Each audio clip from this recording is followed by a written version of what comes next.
Miriam Leitão está aqui com a gente. Bom dia para você, Miriam. Bom dia, Mariana. Bom dia a todas as pessoas que acompanham o Bom Dia Brasil. A Miriam vai traduzir ponto a ponto esse pacote de medidas. Então, Miriam, essa mudança no imposto de renda era uma promessa eleitoral.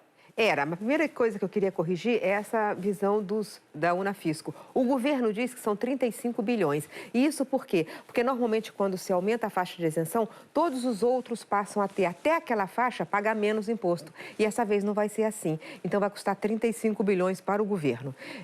Então, quem ganha até 5 mil...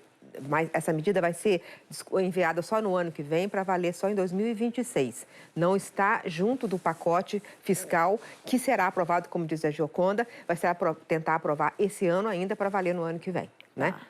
Agora, vamos ver ponto a ponto as outras medidas? São muitas. A primeira é uma mudança no salário mínimo. O reajuste passa a seguir as regras fiscais para equilibrar as contas públicas, com limite de até 2,5% acima da inflação. Miriam, o que muda na prática para o trabalhador que recebe salário mínimo?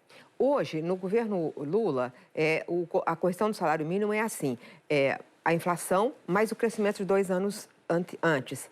Agora não vai ser de acordo com o arcabouço. O arcabouço permite um aumento real, ou seja, acima da inflação, até 2,5%, mas dependendo da receita. No ano que vem não muda nada, então vai ser 2,5% mesmo, mas nos outros anos pode vir a ser menos do que 2,5%. Isso vai ter um impacto muito grande, porque como o salário mínimo corrige aposentadorias, pensões, abono, salário de desemprego, eles acham que vão economizar 2,5 bilhões no ano que vem, 9 bilhões em 2026 e em 2030, algo como 30 bilhões.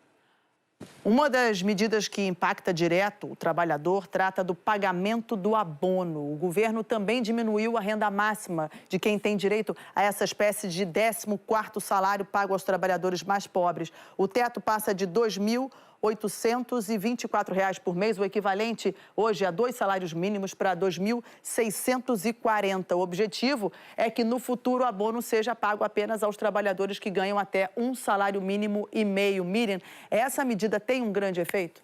Tem um grande impacto para o trabalhador, mas vai ser uma queda lenta. Quer dizer, o objetivo é chegar a 1,5 salário mínimo, mas vai caindo devagar. Fica nesse valor, 2.640, que vai sendo acrescido pela inflação a cada ano. Só que o salário mínimo cresce mais. Então, quando chegar a 1,5 salário mínimo, aí para de cair a proporção em relação ao salário mínimo. Isso tem uma vantagem, porque como houve um aumento muito grande da valorização do salário mínimo, hoje um percentual muito mais de trabalhadores ganham até 2 salários mínimos.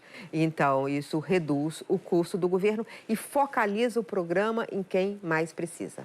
Outra medida mira os supersalários dos funcionários públicos. Todos os salários vão ter que respeitar o teto constitucional, que hoje é de R$ 44.008,52 por mês. Miriam, essa é mais uma medida de grande repercussão.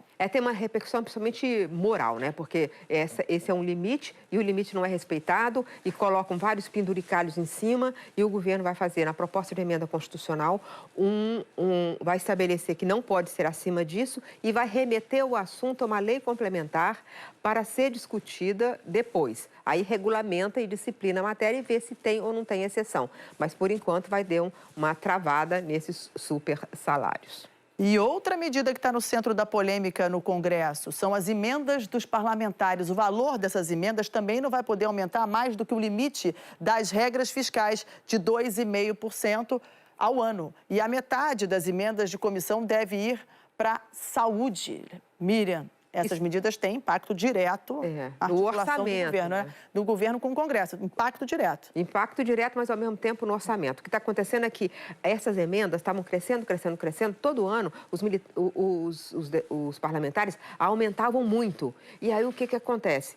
Agora estabelece um teto. Só pode crescer de acordo com o que o arcabouço permitir.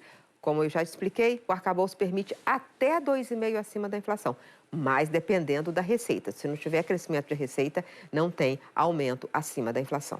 Mais uma medida para a gente detalhar aqui, Miriam. Ela mexe com a aposentadoria dos militares. Vai ser definida uma idade mínima para a reserva e uma limitação nas transferências de pensões.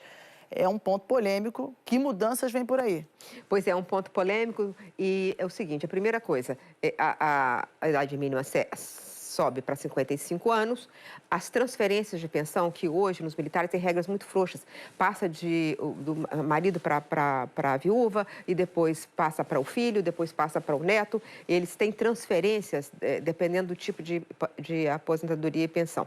E isso vai ser limitado completamente. Uma outra coisa, Mariana, é muito importante, que hoje quem é expulso das Forças Armadas é considerado morto e então a família recebe pensão. Chama-se pensão por morte ficta, é uma morte fictícia. Então agora não, quem for expulso das Forças Armadas por crime, como por exemplo aquele que estava traficando drogas dentro do avião presidencial no governo passado, então ele não vai... Ele foi expulso e continua recebendo pensão?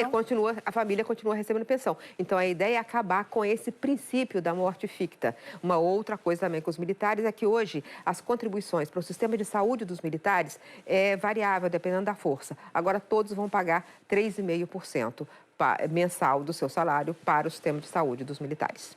Obrigada, Mi.